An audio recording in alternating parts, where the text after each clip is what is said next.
first symptoms that I noticed were 10 years ago. I first noticed the tremors back when I was about age 34. When I was 14, my handwriting got a little worse. I was a freshman last year, and we had to do the writing test. I had it all in my head, I swear, but I just didn't want to come down to my fingers. I had a friend tell me that my head would shake during a meeting. I have the essential tremor, and there is nothing more they can do for me.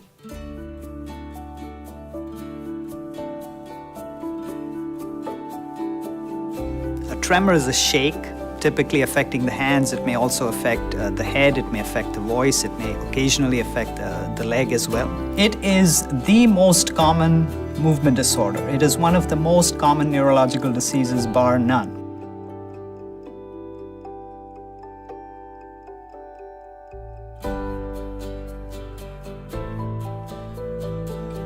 At 10 years, I lived with the symptoms without knowing it was essential tremor.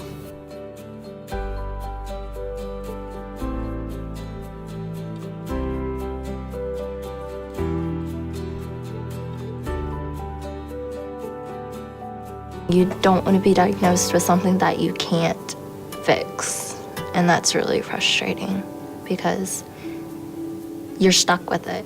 I knew it was going to affect her quality of life. It will become more difficult for her to dress herself, to feed herself. It's hard because I can't always get the backs of my earrings on, and so that's a little frustrating. You have to run to your mom and be like, "Hey Mom, can you put on my own earrings? I'm 16, but can you put on my earrings?"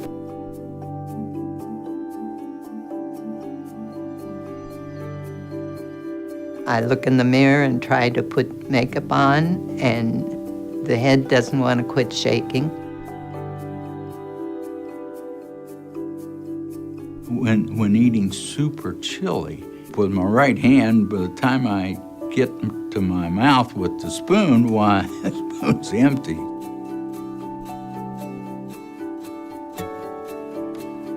I don't fill cups and glasses full.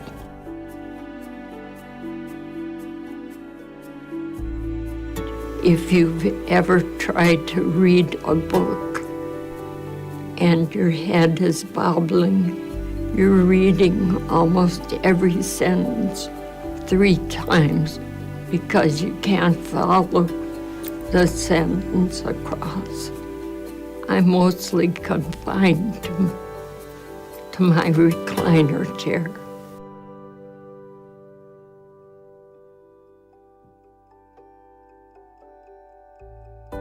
I feel like it comes off as a sign of weakness if you're shaky. People don't understand how to perceive a shaky person. They think they're nervous or they think they're insecure. At first, it would bother me. 2 tears. Having people stare at you is frustrating because you don't know what's on their mind.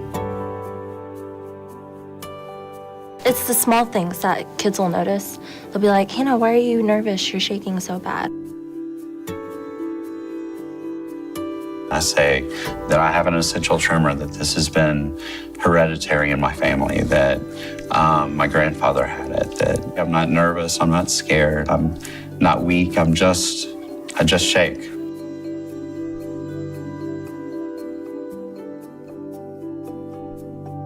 And I think that's what essential tremor patients are the most concerned about, is losing our dignity. I can't go out of the house without holding on to my husband. I'm just useless.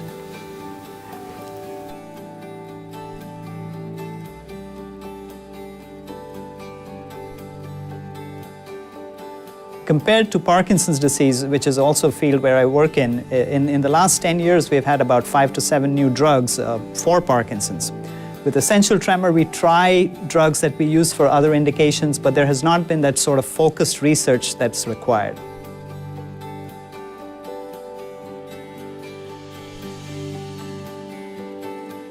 it affects daily life. And so if there was a medication that worked better than what's out there right now, it would change everything.